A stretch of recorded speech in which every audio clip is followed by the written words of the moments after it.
দর্শক, বাংলাদেশের জন্য একটা ছোটখাটো বিজয় আছে আন্তর্জাতিক পর্যায়ে, সেটা কি জানেন? আসলে আমাগো আপা আর ইন্ডিয়াতে নাই।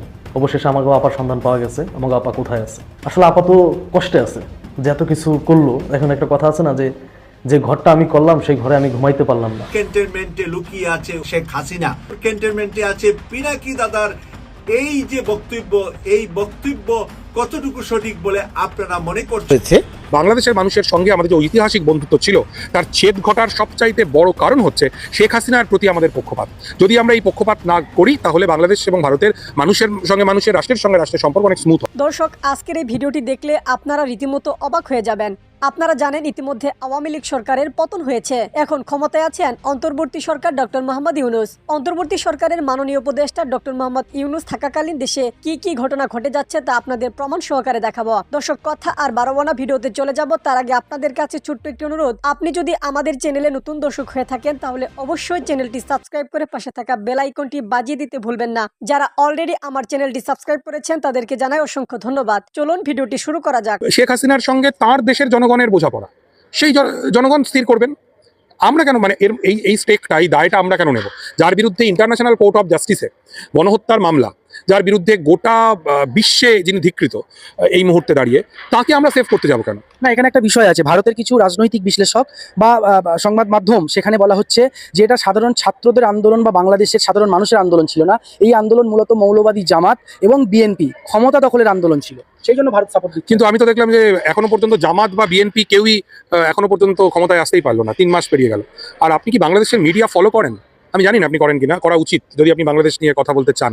জামাতে ইসলামের যিনি আমির, তিনি কয়েকদিন আগে কি স্টেটমেন্ট দিয়েছেন জানেন? তিনি স্টেটমেন্ট দিয়েছেন আওয়ামী লীগকে ফ্যাসিস্ট বলা যাবে না, তারাও আমাদের রাজনৈতিক পরিবারের অংশ। বিএনপি নেতা মির্জা ফখরুল ইসলাম আলমগীর, তিনি বলেছেন আওয়ামী লীগকে নিষিদ্ধ করার আমরা বিরোধিতা করি, আওয়ামী লীগকে নিষিদ্ধ করা যাবে না। তিনি বলেছেন বিএনপি চায় আওয়ামী লীগ নির্বাচনে পার্টিসিপেট করুক। তো আপনি যাদেরকে বলছেন বিএনপি জামাত যারা আসলে ক্ষমতা দখলের চক্রান্ত করতে চায়, আমি তো দেখছি জামাতের যিনি আমির তিনি বলছেন যে আওয়ামী লীগকে ফ্যাসিস্ট বলা যাবে না, বিএনপির যিনি মহাসচিব তিনি বলছেন আওয়ামী লীগ যেন অবশ্যই নির্বাচনে পার্টিসিপেট করে।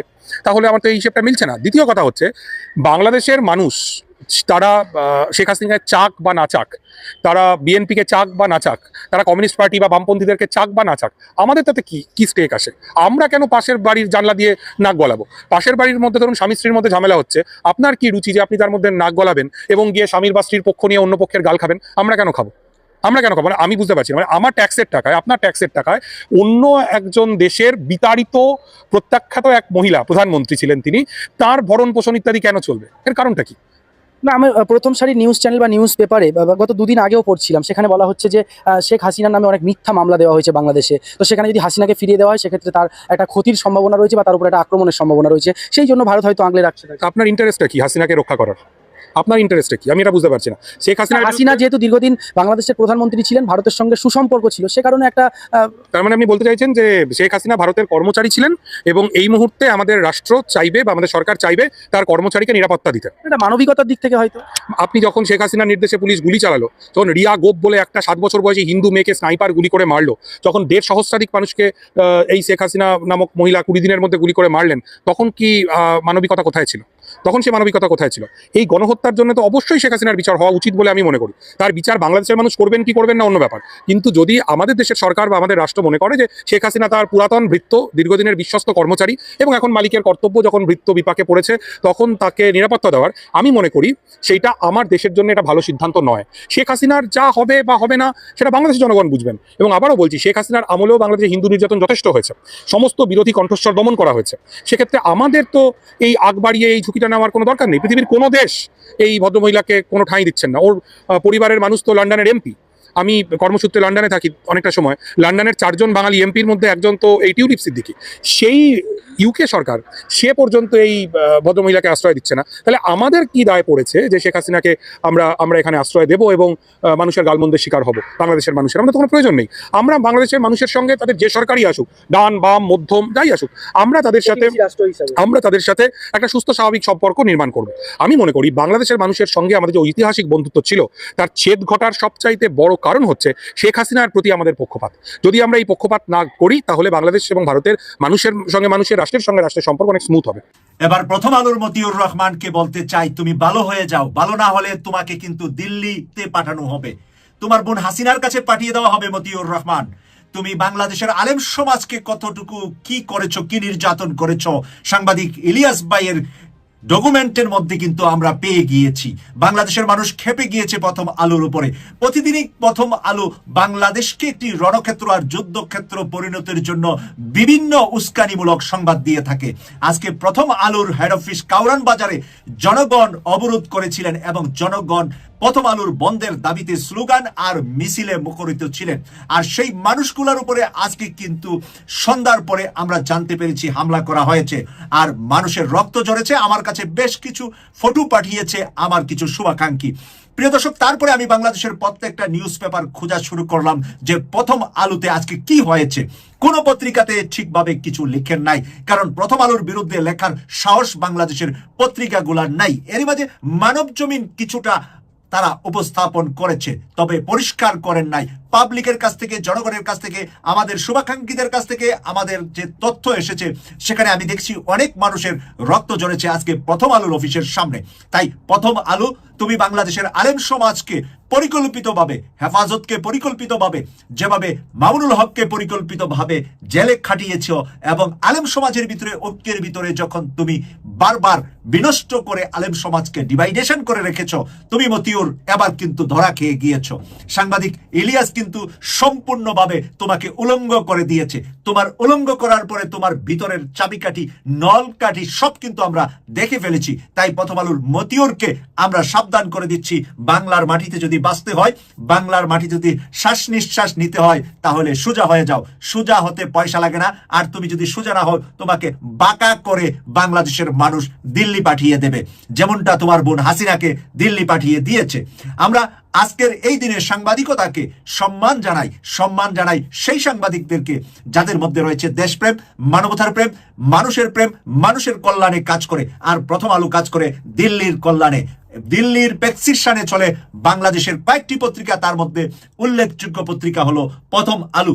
সেই প্রথম আলোর রক্ত আজকে যা ঝরেছে তা আমরা কিন্তু বৃথা যেতে দেব না। এই রক্ত কিন্তু দেওয়া শুরু, কিন্তু শেষ নয়। কোনো উপদেষ্টা তোমার বাবা হয়ে তোমার পাশে থাকে কাজে আসবে না। আজকে আমরা দেখেছি এক উপদেষ্টা বলেছে লন্ডনে, ব্রিগেডিয়ার শাকাওয়াত বলেছে 26 সালে নির্বাচন হবে। আর আজকেই প্রধান উপদেষ্টা ডক্টর মোহাম্মদ ইউনূস সাহেবের পেশ সচিব তার প্রতিবাদ করে বলেছে ডক্টর মোহাম্মদ ইউনূস ছাড়া আর কেউ কোনো নির্বাচন কখন হবে তা বলতে পারবে না। তাই তোমরা যারা ব্রিগেডিয়ার শাকাওয়াত সহ যারা এক লেজের ভিতরে আছো, তোমাদেরকে হুঁশিয়ার করে দিচ্ছি, মামার বাড়ি দিল্লিতে পালাবে নাকি বাংলাদেশে থাকবে, সিদ্ধান্ত তোমাদেরকে নিতে হবে। জনগণ খেপে গেলে, ফুঁসে গেলে তোমাদের জায়গায় বাংলার মাটিতে। যে ঘরটা আমি করলাম সেই ঘরে আমি ঘুমাইতে পারলাম না, ঠিক না? বিগত 15 বছর তো আপা ফাইজলামি করছে, কোনো কিছু তো করে না, আপনারা জানেন। লাস্ট সময় এসে পদ্মা ব্রিজ, তারপরে যে আপনার রূপপুর পারমাণবিক বিদ্যুৎ কেন্দ্র, আমার বাড়ি কিন্তু ফরিদপুরে, আমাদের ফরিদপুরের উপর দিয়ে এই আপনার বিদ্যুৎ লাইন নিছে গোপালগঞ্জের জন্য। গোপালগঞ্জকে এমন একটা সিটি তৈরি করার প্ল্যান করছিল শেখ হাসিনা, এই জন্য মানে বড় বড় লাইন দিয়ে কিন্তু শুধু গোপালগঞ্জের মানে জন্যই সে লাইনটা টানছে রূপপুর পারমাণবিক বিদ্যুৎ কেন্দ্র থেকে ডিরেক্ট গোপালগঞ্জে যাবে। এখান থেকে লাইন কিন্তু ফরিদপুরে আসবে না, আশেপাশে কোনো জেলাও পাবে না। এটা আমরা এখন ফরিদপুরে যারা আছে এটা হইতে দিব না। আমার পাশের অঞ্চল দিয়ে, মানে আমার গ্রামের বাড়ির একদম 2-3 কিলোমিটার দূর দিয়ে একটা মাঠ, ওই মাঠের মাঝখানে দেখলাম এই খামারগুলো। পরে আমি জিজ্ঞাসা করছি কি এগুলা কি, বললো ভাই এগুলা তো শেরপুর পারমাণবিক বিদ্যুৎ কেন্দ্র থেকে ডিরেক্ট লাইন নেবে গোপালগঞ্জে। তা আপা যে প্ল্যানগুলো করছিল, এই রাস্তাগুলো করছে, ব্রিজটা করলো, ঠিকমতো তো আপা এগুলো ভোগ করতে পারলো না। আমাকে আপা এগুলো সহ্য করতে না পারে আমাদের আপা বাংলাদেশ আইছে। এটা আবার খুঁজে পাইছে কি আমাদের সার্জিস ভাই, বুঝছেন? এখন বাংলাদেশে তো ভাই, বাংলাদেশে বিনোদন মানে তো আওয়ামী লীগ। সার্জিস ভাই হচ্ছে দেখেন মানে হাসি পায়, সার্জিস হয়তো এই অঞ্চল আসছিল ঢাকা থেকে, মানে তো ব্রিজের উপর এসে মানে নিচের দিকে তাকায় মানে আপারে খুঁজতেছে, ওইখানে আবার বাংলাদেশের পোলাপানদের পুংটা ভাই দেখেন ছবিটা কি করছে, এইখানে কি করছে, আপারে নিচে দিয়ে দিচ্ছে। তার মানে আপা ব্রিজের নিচে, মানে আপা কষ্টে, দুঃখ কষ্ট ইন্ডিয়াতে থাকতে না পেরে আপা বাংলাদেশে ব্রিজের তলে এসে আশ্রয় নিছে। ওইখানে থেকেও দেখবে না ব্রিজের নিচে, এই জন্য আপা আমাদের আপা ব্রিজের নিচে আছে। আর মানে যে কোনো সময় মুভ করবে ইন্ডিয়াতে, কিন্তু আমাদের সার্জিস ভাই চোখে ধরা পড়ে গেছে, বুঝতে পারছেন? সার্জিস ভাই চোখে ধরা পড়ে গেছে।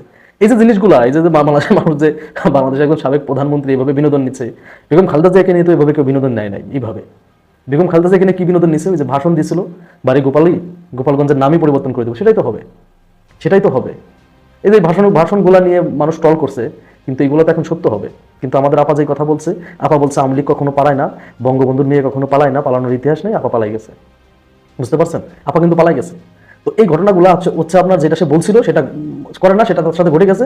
বেগম খালেদা জিয়া যেটা বলছিল সেটা সত্য হচ্ছে, কিন্তু আর শেখ হাসিনা আপা যেটা বলছিল যে তারা পালায় না, অলরেডি তার দলবল নিয়ে পালাই গেছে। তারপর যা যা বলছে সবগুলো তার বিপরীতে গেছে, যেগুলো বলছে। দর্শক, সম্পূর্ণ ভিডিওটি দেখলেন, আশা করি বিষয়টি বুঝতে পেরেছেন। এই নিয়ে আপনার গুরুত্বপূর্ণ মন্তব্যটি অবশ্যই কমেন্ট বক্সে জানিয়ে দিবেন। ধন্যবাদ।